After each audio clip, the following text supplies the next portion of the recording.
Bharatiya Janata party के अंदर सारे के सारे नेता राजा हरिश्चंद्र की छठी औलाद है।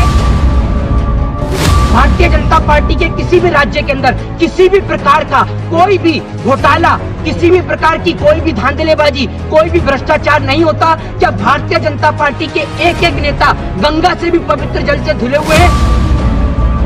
तो इनके ऊपर और इनके घरों के ऊपर और इनके भारतीय जनता पार्टी के नेताओं के ऊपर ईडी की कोई भी रेड नहीं पड़ती है। मेरे लिए मेरा कास्ट सर्टिफिकेट मेरा भारत देश का तिरंगा झंडा है, जो तिरंगा झंडा देश में अमन, चैन, शांति और भाईचारे का प्रमाण देता है। मेरे लिए मेरी जात, मेरे देश का जवान, मेरे लिए मेरे जात पात, मेरे देश का किसान है। मेरे देश की जवान, मेरे देश का किसान और मेरे देशभक्ति का प्रमाण मेरे देश का तिरंगा है। मैं जितना प्यार अपनी माँ से नहीं करता, उससे कई हजार गुना, 10,000 गुना ज्यादा प्यार मैं अपनी भारत माँ और अपने देश के तिरंगे से। लोगों को मरवाने में, इस देश के अंदर का माहौल खराब करने में और ये बात बोलने में अगर मेरे ऊपर मुकदमा होता है तो मैं मुकदमे से भी लड़ता, मैं संविधान से लड़ता हूँ।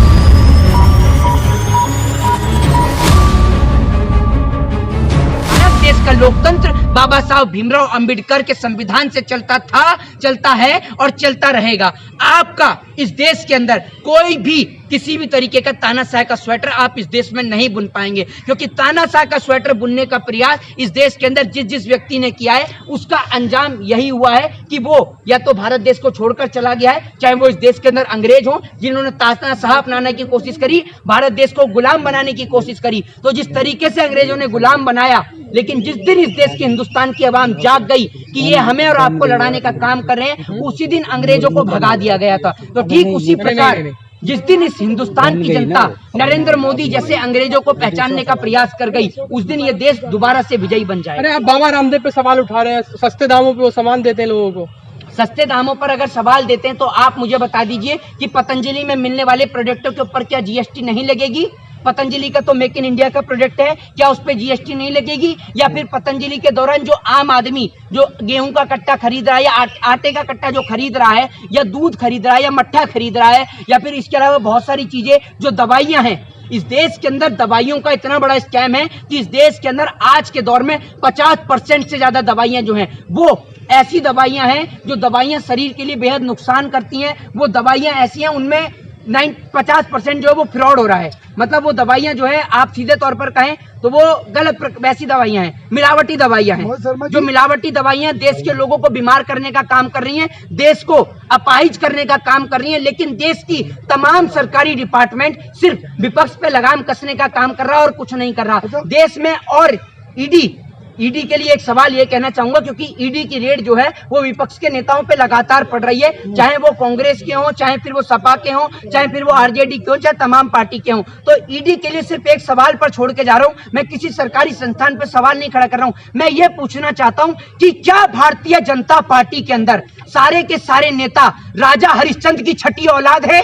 या फिर भारतीय जनता पार्टी के किसी भी राज्य के अंदर किसी भी प्रकार का कोई भी घोटाला, किसी भी प्रकार की कोई भी धांधलेबाजी, कोई भी भ्रष्टाचार नहीं होता? क्या भारतीय जनता पार्टी के एक एक नेता गंगा से भी पवित्र जल से धुले हुए हैं, जो इनके ऊपर और इनके घरों के ऊपर और इनके भारतीय जनता पार्टी के नेताओं के ऊपर ईडी की कोई भी रेड नहीं पड़ती है? ये सवाल मैं पूछना चाहता हूँ ईडी से। मैं आपको बता दूं, मेरे लिए मेरा कास्ट सर्टिफिकेट मेरा भारत देश का तिरंगा झंडा है, जो तिरंगा झंडा देश में अमन, चैन, शांति और भाईचारे का प्रमाण देता है। मेरे लिए मेरी जात, मेरे देश का जवान, मेरे लिए मेरे जात पात, मेरे देश का किसान है। मेरे देश की जवान, मेरे देश का किसान और मेरे देशभक्ति का प्रमाण मेरे देश का तिरंगा है। मैं जितना प्यार अपनी माँ से नहीं करता, उससे कई हजार गुना, 10,000 गुना ज्यादा प्यार मैं अपनी भारत माँ और अपने देश के तिरंगे से करता हूँ। और इस देश के अंदर अगर कोई लड़ाई है तो वो इसी बात की लड़ाई है कि सरहद पे खड़ा देश का जवान गोलियां जो सीने पे खाता है वो इसीलिए खाता है कि एक बार को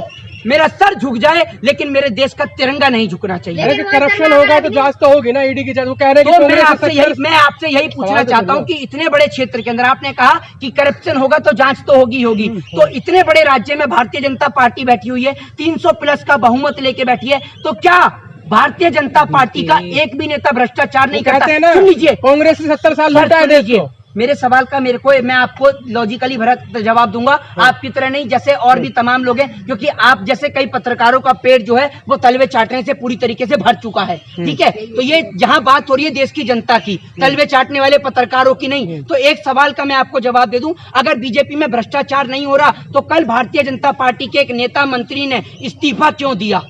वो इस्तीफा देने के लिए उत्तर प्रदेश के नेता दिल्ली क्यों आते हैं, अमित शाह को इस्तीफा क्यों देते हैं? जिनका नाम दिनेश कटीक है, जो जल संसाधन मंत्री है, उनका सीधे तौर पर कहना है कि मेरा सेक्रेटरी मेरी बात नहीं सुनता, पैसे देकर लोगों को डिपार्टमेंट में लगाया जा रहा है। तो ये भ्रष्टाचार नहीं है?